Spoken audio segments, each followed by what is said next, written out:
21শে ফেব্রুয়ারি পাঞ্জাব যাচ্ছেন মমতা বন্দ্যোপাধ্যায়। সেখানে গিয়ে আম আদমি পার্টির নেতাদের সঙ্গে বৈঠক করবেন তৃণমূল নেত্রী। এটা কি 24-এর ভোটের আগে নয়া সমীকরণ?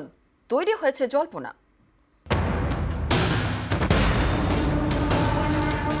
24-এ লোকসভা ভোট, কংগ্রেসকে ছাড়াই বিজেপির বিরুদ্ধে লড়বে তৃণমূল। এই পরিস্থিতিতে আঞ্চলিক দলগুলির মধ্যে বোঝাপড়া বাড়াতে এবার উদ্যোগী তৃণমূল নেত্রী। 21শে ফেব্রুয়ারি পাঞ্জাব সফরে মমতা বন্দ্যোপাধ্যায়। পাঞ্জাবে এখন আম আদমি পার্টির সরকার। 21শে ফেব্রুয়ারি বিকেলে অমৃতসর পৌঁছবেন তৃণমূল নেত্রী। সেদিনই তিনি স্বর্ণ মন্দির যাবেন। পরের দিন পাঞ্জাবের মুখ্যমন্ত্রী ভগবন্ত মান সহ আপ নেতাদের সঙ্গে বৈঠক। এই বৈঠকে থাকতে পারেন আপের প্রধান অরবিন্দ কেজরিওয়ালও। লোকসভা ভোটে মোদীকে পরাস্ত করতে কয়েক মাস আগে ইন্ডিয়া গড়ে বিজেপি বিরোধীরা। সেই বৈঠকে তৃণমূল যেমন ছিল তেমনই ছিল আম আদমি পার্টি। কিন্তু মাঝপথে তাল কাটে। মমতা বন্দ্যোপাধ্যায় ইতিমধ্যেই জানিয়ে দিয়েছেন বাংলায় একাই লড়বে তৃণমূল।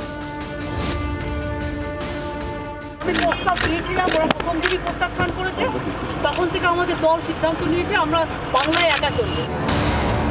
একই সুরে পাঞ্জাবে একলা চলার ডাক দিয়েছে অরবিন্দ কেজরিওয়ালের আপ। 21শে ফেব্রুয়ারি সেই পাঞ্জাবেই যাচ্ছেন মমতা বন্দ্যোপাধ্যায়। একেই 24-এর মহারণের আগে অত্যন্ত তাৎপর্যপূর্ণ বলে মনে করছেন পর্যবেক্ষকদের একাংশ। তাদের মতে কংগ্রেসকে বাদ দিয়ে আঞ্চলিক দলগুলির মধ্যে সমঝোতা শক্তপোক্ত করতে উদ্যোগী মমতা বন্দ্যোপাধ্যায়। ঘাসফুল একলা চলার ডাক দিতেই বারে বারে তৃণমূলের উদ্দেশ্যে জোট বার্তা দেয় কংগ্রেস।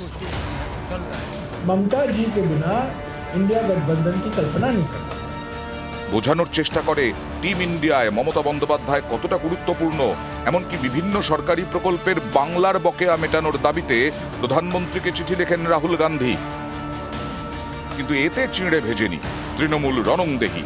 বাংলায় একলা চলার পথে তারা অনড়। পাঞ্জাবে আপও একলা লড়ার পক্ষে। এই পরিস্থিতিতে মমতার পাঞ্জাব সফর। পাখির চোখ বিজেপি বিরোধী আঞ্চলিক দলগুলির মধ্যে বোঝাপড়া আরও শক্তিশালী করা। তাহলে কি এবার ইন্ডিয়া জোটের মধ্যেই নয়া সমীকরণ তৈরি হতে চলেছে? মুখ্যমন্ত্রী মমতা বন্দ্যোপাধ্যায় পাঞ্জাব সফরকে কেন্দ্র করে জাতীয় রাজনীতিতে এমনই চর্চা। ক্যামেরায় সুব্রত জানার সঙ্গে সোমরাজ বন্দ্যোপাধ্যায়, নিউজ 18 বাংলা, কলকাতা।